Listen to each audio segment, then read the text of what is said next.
Kindle.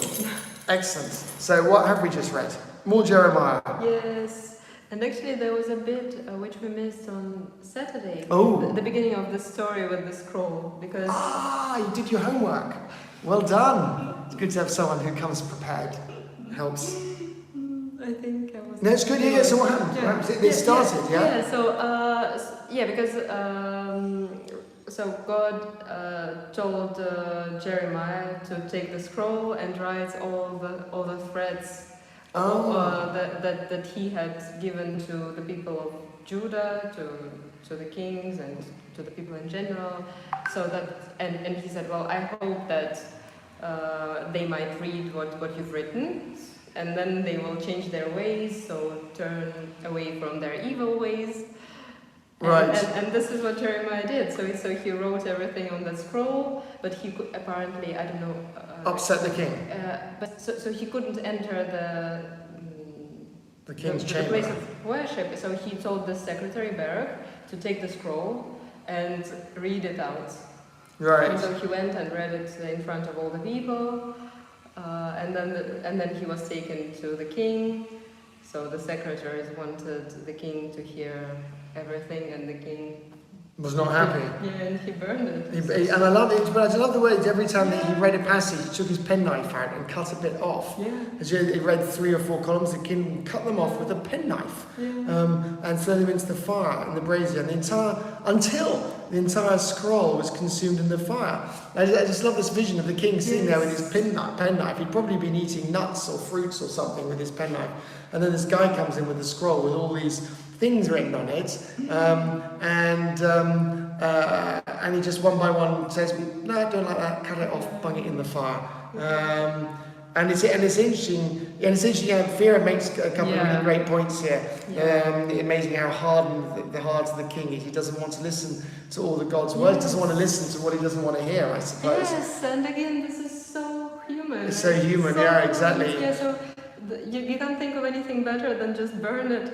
Yeah, so, and in a way it's a great analogy, isn't it? How often do people tell you things and you sort of get your penknife out and sort of metaphorically cut it off and throw it into the fire? It's like, nope, don't want to listen to that. But it's, and I do like, but Fiera's points, God is not giving up and tells Jeremiah, come on, write again. And actually Fiera's first point is great. We see how God is making the effort to change the hearts of the people so that they repay. He really is making an effort because he's not giving up. It's a great comment, Fiera. Thank you. And also it's lovely because actually one of the things you get, I often find some of the books like Jeremiah and various others, Exodus, Kings, always get muddled. But where it's just like, the Jews just got it wrong again and again, and God keeps on coming back and says, okay, let's try and fix this. There's a lot of sort of destruction that goes on for a while, but then it's like, let's try and get you back on site. So very. Yeah, it's a bit of a cliffhanger. So it is a bit of, yes, exactly. Just like with Esther, so here we see that. God is dictating something new. So it's right. It's like all hands to the second scroll. Yeah. And that's actually very interesting. We'll see what happens. Wow. But I love the vision of the king by the fire because it's winter, the 9th month. It's all written there in detail with his penknife. Yeah, very visual again. Great. And then we have Mark. Yeah, but I don't think we often read from the Gospels actually. We usually, so in the last few months... We've been doing letters. Do we know, we don't have Mark tomorrow. I guess this is because it's John Neal's feast day today, possibly. We often have special readings. No, I think we have him tomorrow. Yeah. Oh, okay, then it's part of a Mark cycle. And actually it's interesting how this connects with Transfiguration, which we celebrated yesterday. Right. Because here, when Jesus was baptized, God's voice was heard, so he said, "This is my son with whom I am well pleased." Right. After John the Baptist baptized Jesus.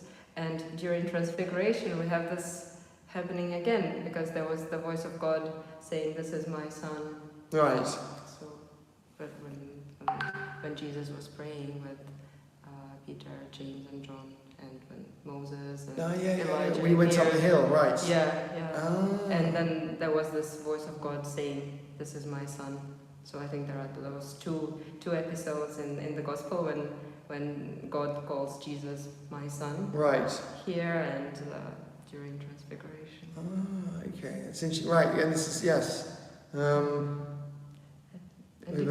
Yeah, exactly. This is the famous one. Right. It comes out of the water. Yeah. I've always loved the vision of John wandering around, the guy eating locusts and honey.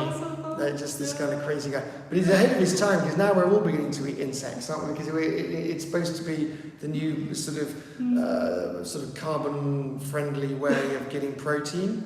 I was at the Thailand festival in the park. What was it? So it's Hermitage Gardens over the weekend, and the Thai embassy were presenting some of the agricultural products from Thailand as part of the festival, and they had insect products, which is really interesting because it is a sort of new trend of sort of going. Apart from the fact you have to get over the visual of eating an insect. But even so, some of them come as ground powder, so it's just a protein powder. But it's strange. So I feel like John was way ahead of his time. Yeah, and just the description of him is very bright. So he's wearing this camel's hair. Yeah, he was clothed with camel's hair, a leather belt around his waist. Yeah, eating locusts and both honey. Yeah, so all described. Yeah. Amazing. Yeah. Great. So yes, great readings. Excellent. So, okay, very good. I think it's enough. Yesterday's, I wasn't here yesterday, I was working. Yesterday's sermon, Vera's talking about making rest. That was about the Transfiguration, right? Yeah, because excellent. Yesterday was the Feast of Transfiguration. Yeah. So, yes, timely. Excellent. Okay, thank you very much. We'll be back probably most likely tomorrow. And in the meantime, have a great Monday. Bye.